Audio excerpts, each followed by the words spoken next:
Corona سے بے حال معیشت پر ڈاکہ ڈالنے والوں کے خلاف کارروائی کا فیصلہ کر لیا گیا ہے۔ ذرائع کا یہ بتانا ہے کہ ایف پی آر بجٹ کے بعد ٹیکس چوروں کی فہرست مرتب کرے گا۔ روزانہ 50 لاکھ روپے سے زائد کی گوڈز اینڈ سروسز نشانہ ہوں گی۔ تفصیلات اکرام ہوتی سے جان لیتے ہیں۔ اکرام ہوتی آگاہ کریں۔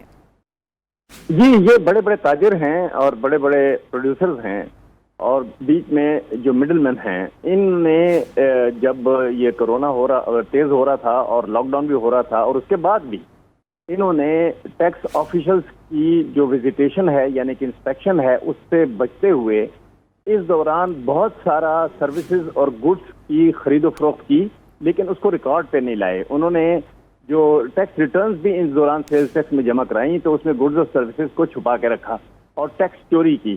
جو ٹیکس کے دفاتر تھے وہ چونکہ بند تھے اور افسر لوگ جو ہیں اور محکمہ کے اہلکار وہ ان کو وزٹ نہیں کرتے تھے، تو لہٰذا ان کے سامنے وہ ریکارڈ نہیں آ سکا۔ لیکن جو بینک ترسیلات ہیں وہاں سے ریکارڈ پہ معلوم ہوا ہے کہ بڑی بڑی رقوم ترسیلات ہوئی ہیں لیکن اس پر ٹیکس نہیں دیا گیا۔ اب بینک کی ان تفصیلات کو سامنے رکھ کر انسپیکشن اور آڈٹ والے لوگ جو ہیں ایف بی آر کے، وہ یہ کوشش کر رہے ہیں کہ معلوم کیا جائے کہ اس دوران جتنی بھی تفصیلات ہوئی ہیں تو ٹیکس تو اس دفعہ بہت کم آیا ہے، 1500 ارب روپے کا خسارہ ہے سالانہ ٹیکس میں، تو اس کو پورا کرنے کے لیے اور آئندہ کے لیے ریکارڈ کی درستگی کے لیے اور ٹیکس چوری کو روکنے کے لیے اب عید کے بعد ان لوگوں پہ کریک ڈاؤن ہوگا اور ان سے پوچھا جائے گا کہ آپ حساب دیں۔